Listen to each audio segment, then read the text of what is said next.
बिस्मिल्लाहिर्रहमानिर्रहीम अस्सलाम वालेकुम। डॉक्टर ਜ਼ਾਕਿਰ ਨਾਇਕ ਸਾਹਿਬ ਕੋਲੋਂ ਇੱਕ ਸਹਾਈ ਮੁੰਡੇ ਨੇ ਪਾਕਿਸਤਾਨ 'ਚ ਸਵਾਲ ਪੁੱਛਿਆ ਕਿ ਈਸਾ ਅਲੈਹਿਸਲਾਮ ਬਾਈਬਲ ਕਹਿੰਦੀ ਹੈ 3 ਦਿਨ ਕਬਰ ਦੇ ਵਿੱਚ ਰਹਿ ਕੇ ਉੱਠੇ ਨੇ ਅਤੇ ਉਹ ਇਹਨਾਂ ਦਾ ਮੌਜਜ਼ਾ। ਅਤੇ ਡਾਕਟਰ ਜ਼ਾਕਿਰ ਨਾਇਕ ਸਾਹਿਬ ਉਹਨੂੰ ਕੁਰਾਨ ਪਾਕ ਦੇ ਹਵਾਲੇ ਦੇ ਰਹੇ ਨੇ। ਇੱਕ ਬੰਦਾ ਕੁਰਾਨ ਨੂੰ ਮੰਨ ਹੀ ਨਹੀਂ ਰਿਹਾ, ਤੁਸੀਂ ਉਹਨੂੰ ਹਵਾਲੇ ਕਿੰਝ ਦੇ ਸਕਦੇ ਹੋ? ਯਾਨੀ ਕਿ ਮੈਂ ਹੈਰਾਨ ਹਾਂ, ਡਾਕਟਰ ਜ਼ਾਕਿਰ ਨਾਇਕ ਸਾਹਿਬ ਤਕਾਬਲੇ ਧਿਆਨ ਦੇ ਮਾਹਰ ਨੇ, ਲੇਕਿਨ ਬੁਨਿਆਦੀ ਚੀਜ਼ ਹੈ। ਮੈਨੂੰ ਨਾ ਇਹ ਬਾਈਬਲ ਦਿੱਤੀ ਹੈ, ਇੱਥੇ ਮੈਂ ਆਇਆ ਸਹਾਈ ਮਿਸ਼ਨਰੀਆਂ ਨੇ ਦਿੱਤੀ ਹੈ। ਸਾਡਾ ਮਜ਼ਹਬ ਕਿਸੇ ਮਜ਼ਹਬ ਨਾਲ ਮੁਕਾਬਲਾ ਨਹੀਂ ਹੈ। ਸਾਰੇ ਮਜ਼ਾਹਬ ਜਿਹੜੇ ਨੇ ਸ਼ਿਕਸਤ ਖਾ ਚੁੱਕੇ ਨੇ ਆਲਮੀ ਸਰਮਾਇਆਦਾਰਾਨਾ ਨਿਜ਼ਾਮ ਤੋਂ। ਦੁਨੀਆ ਦੇ ਉੱਤੇ ਕਬਜ਼ਾ ਚੰਦ ਕੰਪਨੀਆਂ ਦਾ, ਚੰਦ ਅਰਬਪਤੀ ਖਰਬਪਤੀਆਂ ਲੋਕਾਂ ਦਾ ਹੈ। ਉਹਨਾਂ ਦਾ ਹੀ ਸੋਸ਼ਲ ਮੀਡੀਆ, ਉਹਨਾਂ ਦਾ ਸਾਰਾ ਚੀਜ਼ ਹੈ। ਮੈਂ ਈਸਾਈ ਮਜ਼ਹਬ ਦੇ ਖਿਲਾਫ ਨਹੀਂ, ਲੇਕਿਨ ਜਿਹੜੀ ਕ੍ਰਿਸਚੈਨਿਟੀ ਹੈ ਜਾਂ ਬਾਈਬਲ ਹੈ, ਉਹਦੇ ਉੱਤੇ ਉਹਦੀ ਕਿਸੇ ਵੀ ਵਰਸ 'ਤੇ ਇਤਬਾਰ ਕਿਵੇਂ ਕੀਤਾ ਜਾ ਸਕਦਾ ਜਦੋਂ ਉਹ ਆਪ ਆ ਕਹਿੰਦੀ ਹੈ? ਕੀ ਕਹਿੰਦੇ ਨੇ ਜੀ ਉਹ? The original text of the Bible was written in Hebrew, Aramaic and Greek. ਅਸਲ ਬਾਈਬਲ ਦੁਨੀਆ 'ਤੇ ਮੌਜੂਦ ਹੀ ਨਹੀਂ। ਉਹ 3 ਜ਼ਬਾਨਾਂ 'ਚ ਲਿਖੀ ਗਈ ਸੀ, ਹੈਬਰਿਊ, ਅਬਰਾਨੀ, ਯੂਨਾਨੀ ਅਤੇ ਆਰਾਮੀ।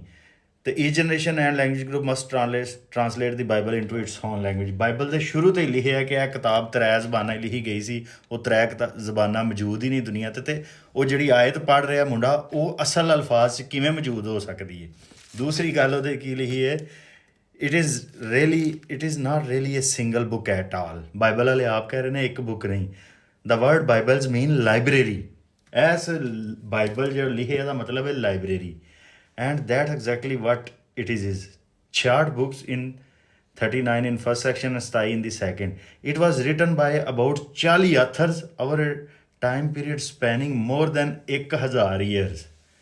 40 ਬੰਦਿਆਂ ਨੇ ਇਹ ਕਿਤਾਬ ਲਿਖੀ ਹੈ, ਲਾਇਬ੍ਰੇਰੀ ਲਿਖੀ ਹੈ, ਔਰ 1000 ਸਾਲ ਲੱਗਾ ਇਹ ਕਿਤਾਬ ਲਿਖਣ 'ਚ। ਅਤੇ 1000 ਸਾਲ 'ਚ ਜਿਹੜੇ 40 ਬੰਦੇ ਆਏ ਨੇ, ਉਹਨਾਂ ਦੀ ਮਜ਼ਹਬ, ਉਹਨਾਂ ਦੀ ਸੋਚ, ਉਹਨਾਂ ਦੀਆਂ ਜ਼ੁਬਾਨਾਂ, ਉਹਨਾਂ ਦੇ ਇਲਾਕੇ, ਹਰ ਚੀਜ਼ ਹੀ ਡਿਫਰੈਂਟ ਨੇ।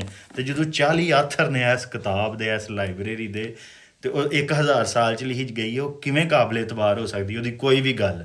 ਕੁਰਾਨ ਪਾਕ ਐਸੀ ਕਿਤਾਬ ਜਿਹੜੀ ਸ਼ੁਰੂ 'ਚ ਪਹਿਲਾ ਲਫ਼ਜ਼ ਹੈ ਜ਼ਾਲਿਕਲ ਕਿਤਾਬ ਲਾ ਰੈਬ ਫੀਹ ਹੁਦਲ ਲਿਲ ਮੁੱਤਕੀਨ। ਇੰਝ ਭਾਰ ਨਾਲ ਗੱਲ ਹੋ ਰਹੀ ਹੈ ਕਿ ਉਹ ਕਿਤਾਬ ਹੈ ਜਿਹਦੇ 'ਚ ਕੋਈ ਸ਼ੱਕ ਨਹੀਂ।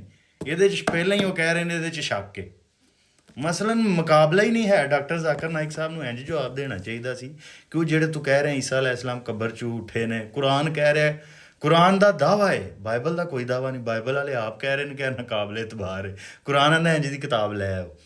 ਅਤੇ ਉਹ ਜਿਹੜੀ ਆਇਤ ਤੂੰ ਮੁੰਡਾ ਰੈਫਰੈਂਸ ਦੇ ਰਿਹਾ, ਉਹਨੂੰ ਇਹ ਜਵਾਬ ਦੇਣਾ ਚਾਹੀਦਾ ਸੀ, ਭਾਈ ਤੁਹਾਡੀ ਕਿਤਾਬ ਨਾਕਾਬਲੇ ਇਤਬਾਰ ਹੈ। ਇਹ ਗੱਲ ਤੁਹਾਡੀ ਕਿਤਾਬ ਕਹਿ ਰਹੀ ਹੈ। ਇਹ ਕੁਰਾਨ 'ਚ ਗੱਲ ਅਸੀਂ ਬਾਅਦ 'ਚ ਦਿਆਂਗੇ ਕਿ ਕੁਰਾਨ ਆਉਂਦਾ ਕਿ ਇਹ ਜਿਹੜਾ ਨਾ ਬਦਲ ਦਿੱਤੀ ਗਈ ਹੈ। ਅਤੇ ਇਹ ਤਾਂ ਬਾਈਬਲ ਵਾਲੇ ਆਪ ਕਹਿ ਰਹੇ ਨੇ ਇਹ ਬਾਈਬਲ ਹੈ, ਇਹ ਜਾ ਕੇ ਖੋਲ੍ਹ ਲਓ, ਇਹਦੇ 'ਚ ਇਹ ਗੱਲ ਲਿਖੀ ਹੈ। ਅਤੇ ਇਹਦੇ 'ਚ ਸਾਡਾ ਕੀ ਕਸੂਰ ਹੈ? ਉਹਨੇ ਕਿਹਾ ਕਿ ਟਾਹਲੀ ਉੱਥੇ ਉਹਨੇ ਟਾਹਲੀ ਥੱਲੇ ਆਖਿਆ ਸੀ ਉਹਨੇ ਤੈਨੂੰ ਮਿਲਾਂਗੀ, ਟਾਹਲੀ ਜਿੱਥੇ ਦਸੀਸਾ ਸੂ ਉੱਥੇ ਤੇ ਖਜੂਰ ਹੈ।